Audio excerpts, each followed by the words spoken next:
Okay Vignesh கொத்தமல்லி நிறைய வாங்கிட்டு என்ன பண்றதுன்னு தெரியல.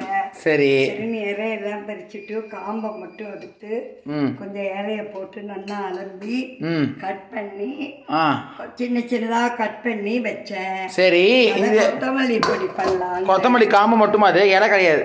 இலையும் கொஞ்சம் போட்டிருக்கேன். சரி கொஞ்சம் பேப்பர்ல போட்டு நிழல் உணர்த்தி ட்ரையா வச்சாக்க கொத்தமல்லி பொடியா வரும். Okay okay. இல்லாட்டா தொகையெல்லாம் போயிடும். ஓ அப்படி. ஓகே ட்ரையா இருக்கு, தொட்டா ட்ரையா இருக்கு.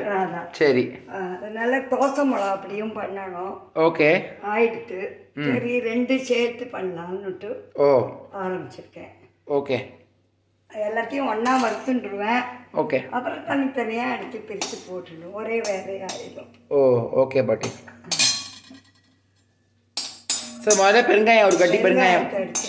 ஓ பெருங்காயம் தோசை மிளகா அப்படி உண்டா இதுவா? ரெண்டுக்கும் போடுவேன். பெருங்காயம் நிறைய மிளகா அப்படி போடுவேன். கொத்தமல்லி பொடிக்க கொஞ்சம். ஓ சரி பாட்டி. பெருங்காயம் பொடியிட்டம் பார்க்கலாம். மிளகாய் போட்டுட்டேன். மிளகா வந்து அவ்வளோ காரத்துக்கு தகுந்த போட்டுடலாமா? அதான் காரத்துக்கு தகுந்த மாதிரி. கொத்தமல்லி பொடிக்கு நிறையா போட மாட்டேன். ஓகே தோசை மிளகா பொடிக்கெல்லாம் போட போகிறேன். ஓ மிளகா உரப்பே எங்களுக்கெல்லாம் ஆகாது. அதனால உரப்பு இல்லாமல் பண்ணுறேன். சுத்தமாக வரல. இப்போ பேசு, இப்போ கத்தி பேசு.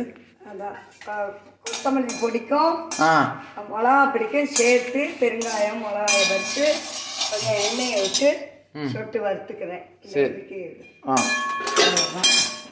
இந்தா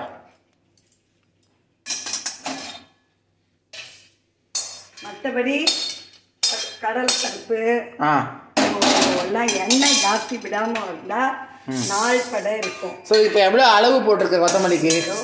சும்மா நம்ம டேஸ்ட்டுக்கு தகுந்த மாதிரி போட்டிருக்கேன். அதவே தெரியாது. ஒரு கப்பு கடலைப்பருப்பு ஒரு கப்பு உளுத்தம்பருப்பு எடுத்துட்டேன்.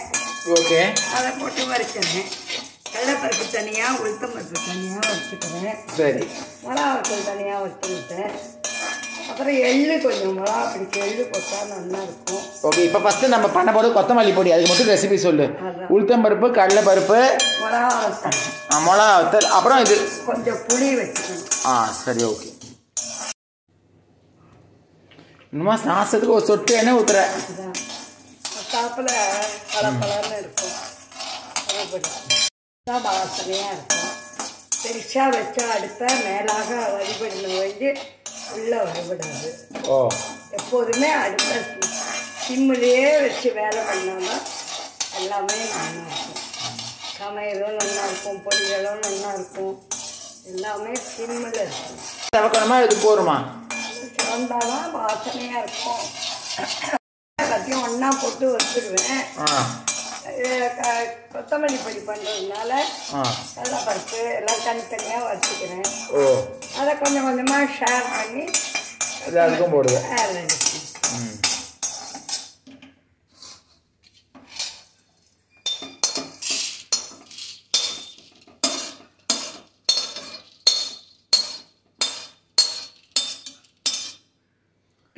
அடுத்து என்ன போட போற? உளுத்தம்பருப்பு போட போறியா?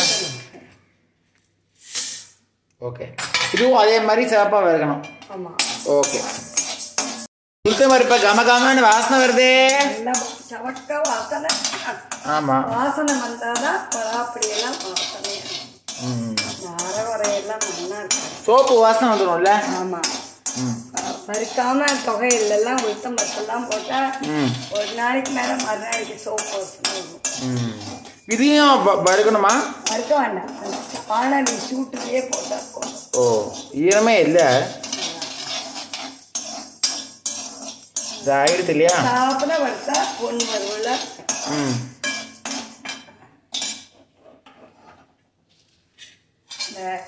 இதெல்லாம் கவனிப்பா சின்னது.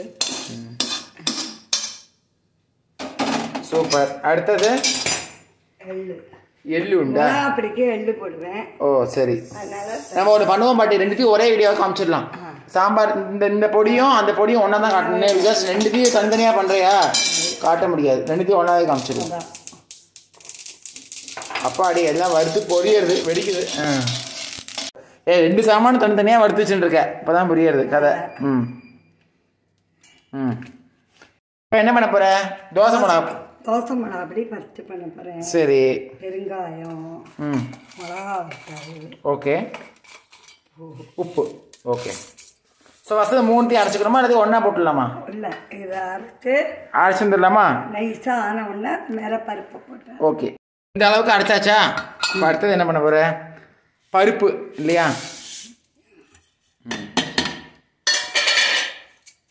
ஓகே பாட்டி. உரைக்குமா நம்ம? ரைட்டு. எல்லாம் வச்சா என்ன பாட்டி? துளி புளி, துளி யாருக்கு? தோசை மிளகா பிடிக்கு. சரி. புளியும் துளி வெல்லமும் வச்சா ரொம்ப டேஸ்ட்டாக இருக்கும். சரி, ரைட். ஓகேப்பா. துளி வெல்லம், துளி ஒன்று புளி. சரி, ரைட்டு. ஒன்று ரெண்டுமா அரைச்சிப்பா மிளகா அப்படி. சரி.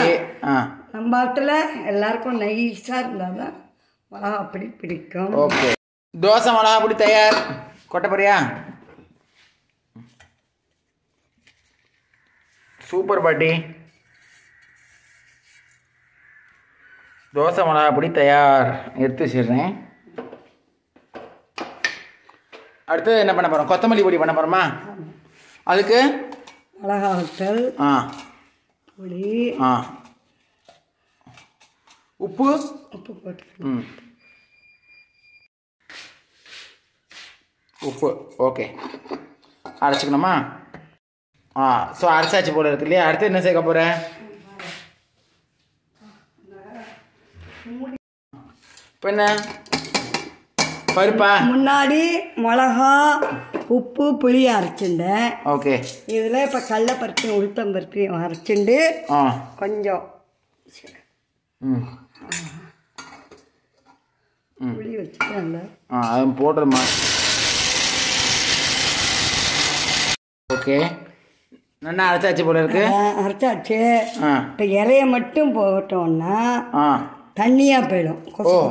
அதனால கொஞ்சம் எடுத்து பருப்பையும் வச்சுட்டு கொஞ்சம் இலையும் போட்டு அரைச்சா போல போல. இந்த இலைய வறுக்கல ஒன்றும் பண்ணல, அப்படியே போடுறேன். ஒன்றும் வேண்டாம்.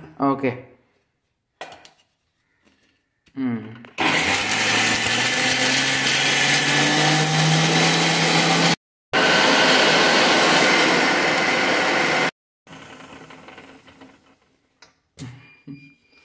ஓகே.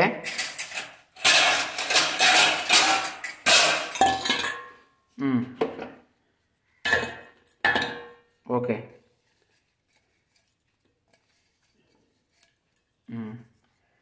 திருப்பி இந்த பொடியும் அதையும் அரைச்சிடுவியா? சாமர்த்தியமான ஆள் தான். அப்போ தான் பொல பொலன்னு வரும். கொத்தமல்லி ஈரப்பசை இருக்கோ இல்லையோ? ஆமாம்.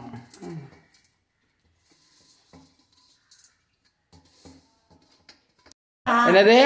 கொத்தமல்லியா? துளி கூட வேணும் எடுக்க மாட்டேன். வேற மட்டும் எடுத்து ஆக்கி போட்டுட்டு தண்டெல்லாம் இந்த மாதிரி எப்போதும் பொடி பண்ணி வச்சிருக்கேன். வேற என்ன பண்ணுவ? வேற ஒன்றும் பண்ண. ரசத்தில் போடுவிய? அது கொஞ்சம் தண்டோடு இருந்தாக்கா நூலை போட்டு கட்டி ரசத்தில் போடுவேன். பாட்டி ஒரு வழியாக இந்த முத்துரக்க தண்டெல்லாம் வச்சு ஒரு ஆட்டம் ஆடி கொத்தமல்லி வேற பொடியா பண்ணியாச்சு. சூப்பரா இருக்கு. புகையெல்லாம் அரைச்சா ஒரே நாள்ல செலவழியும். பொடியா அரைச்சா 2-3 நாளைக்கு வச்சுக்கலாம்.